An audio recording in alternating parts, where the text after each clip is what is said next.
Namaste. Welcome to our second day in our series called Reaching Out in a Time of Crisis. And I really wanted to address today the fear consciousness that seems to be sweeping our globe. You know, some people are saying that it's not the virus that is the virus, that's not coronavirus, but that actually the fear consciousness is the virus. And indeed, it's very damaging to our immune systems and to our nervous systems to live in a constant state of anxiety and fear. And it's not just fear of getting the virus, it's fear of what am I going to do? I'm in lockdown. And what's going to happen to my job? Am I going to have a job when this is all over, if it's ever all over? And how am I going to get food into the house? And the supermarkets don't have enough toilet paper, enough tinned goods. And it seems that all of our fears of the unknown, of what's going to happen next, are here in our face. And the truth of the matter is, we never know what's going to happen from moment to moment. But because we have a set routine in our lives and we have a set number of things that we think are set in place, it gives us a false sense of security, things that we can so-called count on. And so I wanted to address this fear consciousness that all of us have been experiencing, even if you're feeling at peace inside yourself and resolved to being either in lockdown or quarantine, and you're at peace with that. The anxiety's in the air. It's everywhere you go. And I had a huge experience of this that came out of nowhere, where I would say not even just fear consciousness coming up, but almost like a panic attack. And I know most of you that know me know that I first had the tumor, and in healing from the tumor, the journey, the method that I now teach and have been teaching for the last 26 years, that was born from healing from that tumor in only 6.5 weeks' time. Now, the year after that, unexpectedly, and of course, all these kinds of world events, or acts of God, if you want to call them, they come out of nowhere.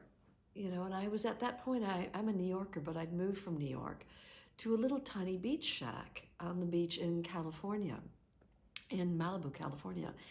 And ours, I don't know the reason why it happened, but ours was the sole and only home that got burned down on the beach. We had those big, huge mega fires that we additionally had now this year and this past year. And the mega fires somehow jumped over the Pacific Coast Highway, and the log that got carried by the 70-mile-an-hour winds landed on our roof in our wooden beach place. Just, it burned to the ground like an inferno. And at that time, we lost everything. Our cars exploded, our home burned down, all our furniture, and it was quite a cataclysmic loss of what I believed to be my life at that point. Well, somehow we cobbled our life back together, and through the grace of people offering help from all directions, we cobbled our life back together and moved to a little 2-bedroom apartment south of all the disaster, and tried to start up our lives again and, you know, put it back together again. And so it's a year after that, and I come home from being on a seminar tour, and my husband shares with me that even though we've been together for 20 years at this point, that he is deeply in love with another woman much, much younger than myself, and that he's already spoken to her about marriage. This came out of nowhere and hit me like a Mack truck.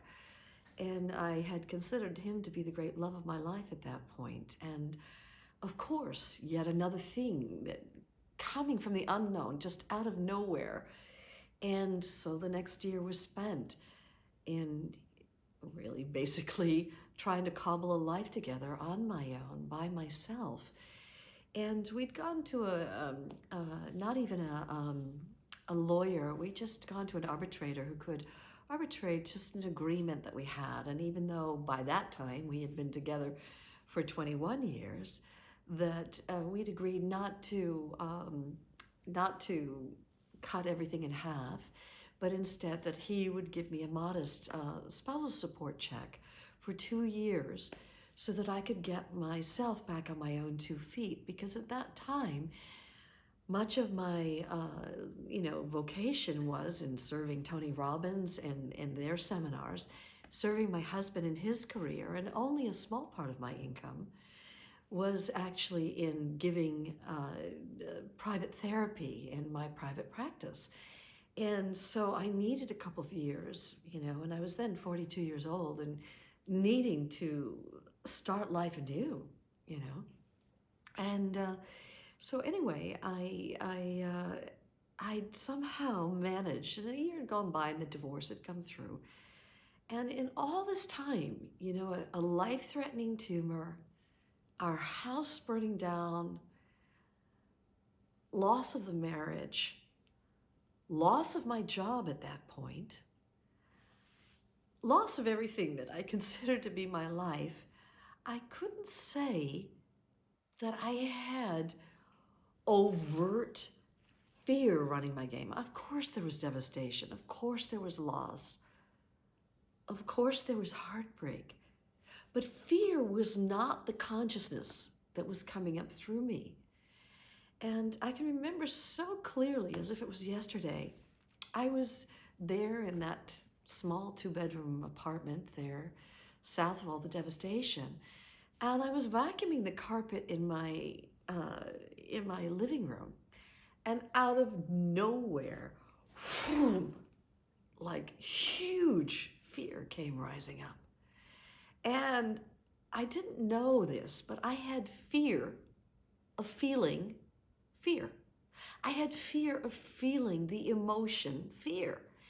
And so I did what any of us would do, when a strong, fear just comes through the body, is I flew into action. I started, vacuuming and cleaning and listing more clients, going to movies with friends, watching, and reading more and watching more Netflix or whatever, and just anything to avoid feeling this fear.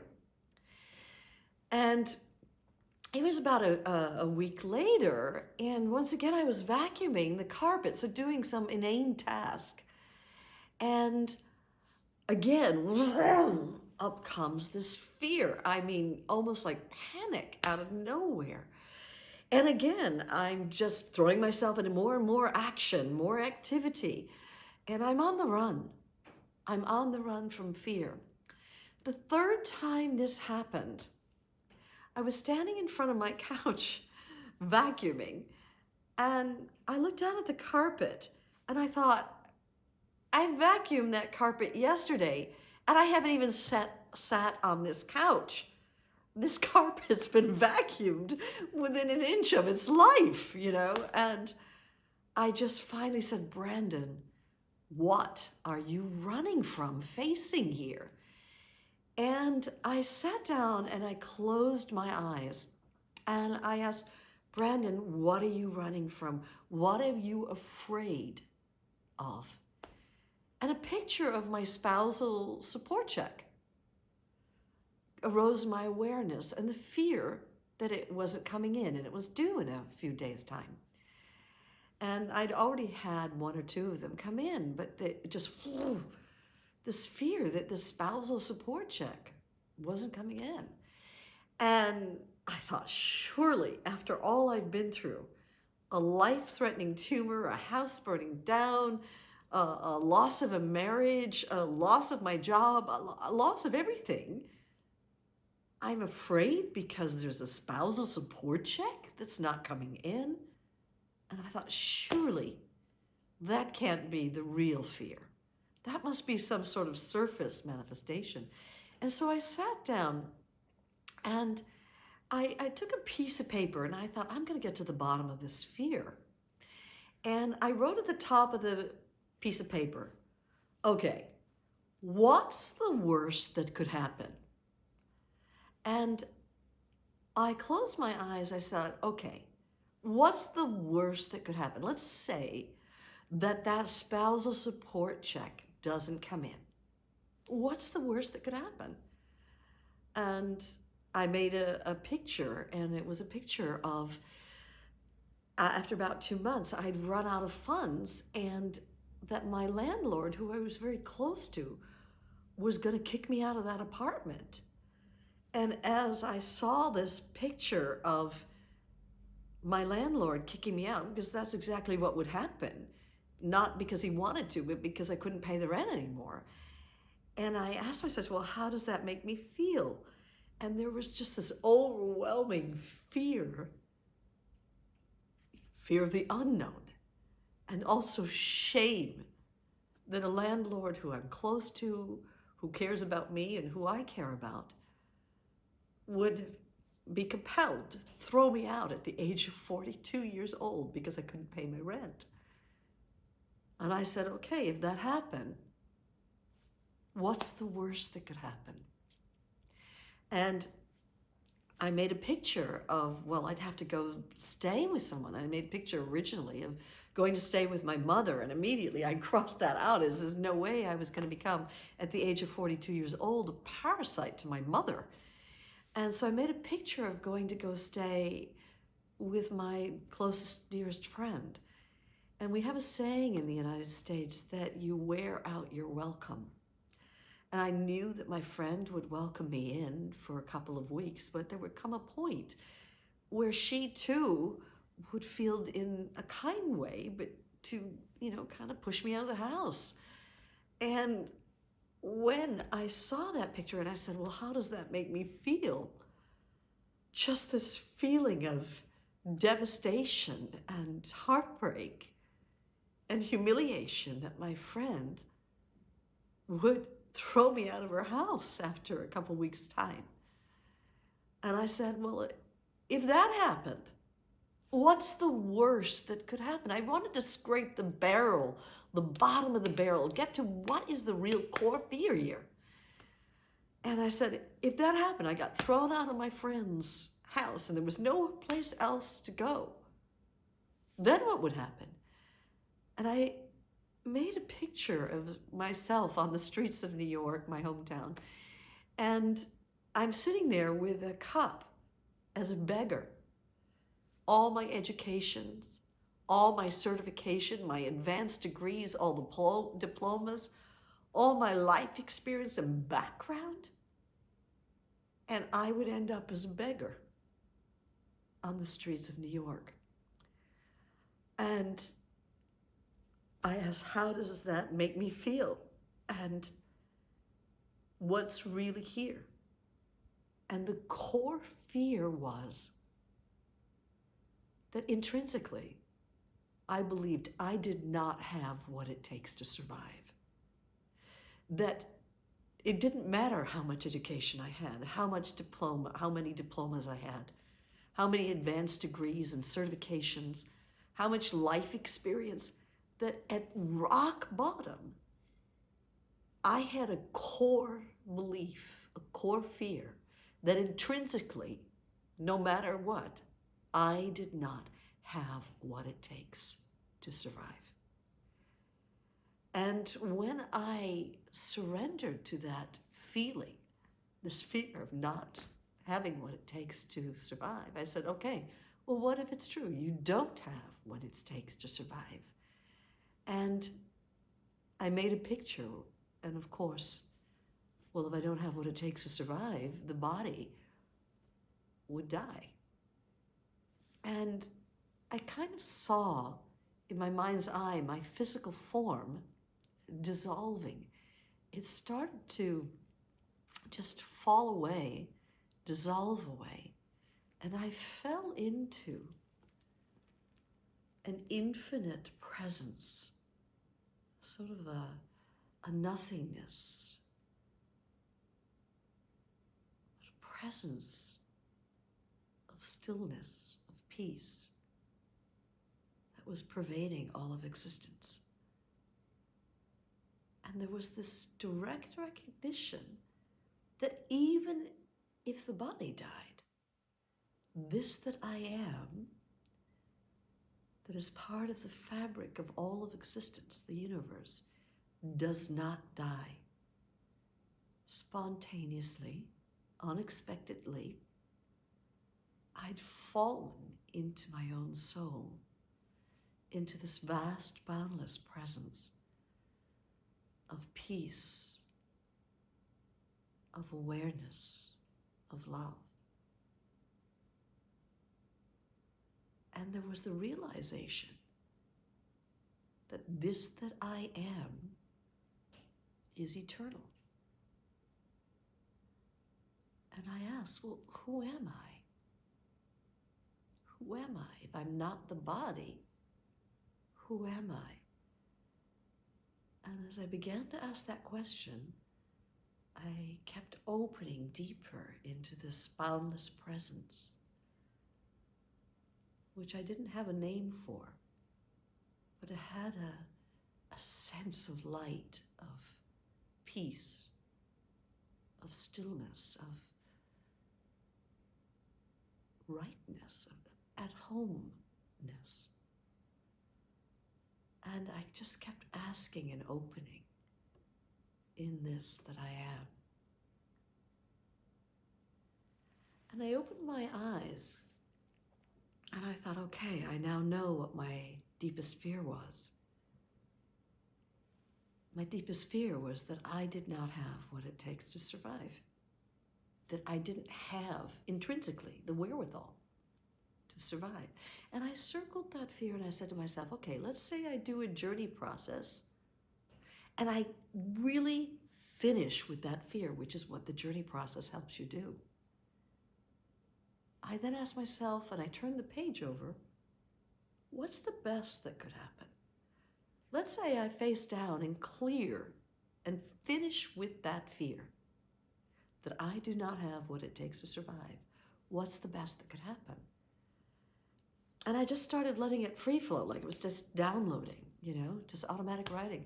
Well, the best that could happen, I need to realize that that check isn't coming in. And in fact, it never came in again.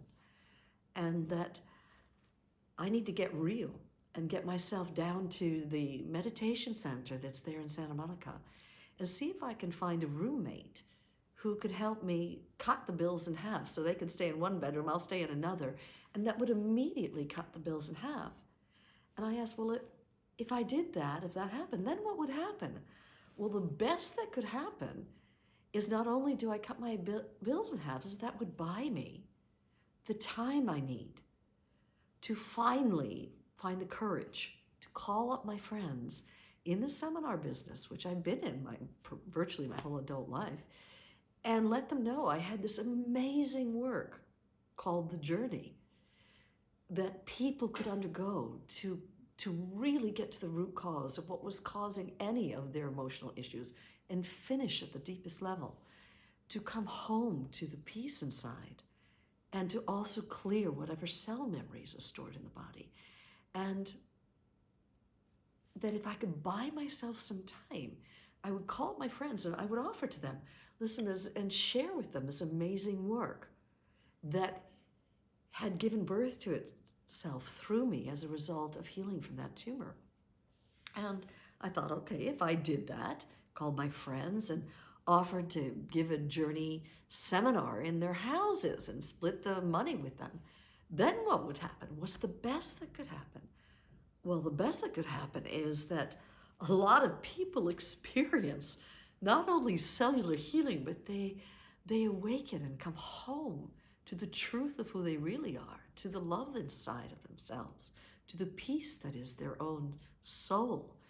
And I thought, wow, if that happened, then what would happen? Well, more and more seminars would happen as people were healing physically, emotionally, mentally. And if that happened, then what would happen? What's the best that could happen? Well, then books would start getting written and hundreds of thousands of people would start getting the work. And if that happened, then what would happen? Well, there'd be television shows and radio shows, and it'd become a worldwide phenomenon where people could have access to this extraordinary, profoundly liberating work and healing work. If that happened, then what would happen? Well, the best that could happen, it would end up getting into the homes and hearts of people around the world in all different countries and all different languages, and that people would have the tools they need to liberate their lives, to free their lives. And that all of us would become part of a wave of awakening and healing sweeping our globe. And I looked at the list of all the best that could happen. And I said, well, if that were to happen, all the best that could happen, if that were to happen, does that give me the leverage I need to face down and clear my worst, deepest fear? You bet it did. And that day, I did a journey process, which you can get from the journey book online, from Amazon. You can, if you already have the book, you can then use that, right? You can use the book from the process from the back of the book. But in any case, I did a journey process. And I swept it clean, and guess what? Everything on that list of the best that could happen ended up happening. The next day, I found a roommate at that meditation center. It caused me to split my bills in half, which bought me the time.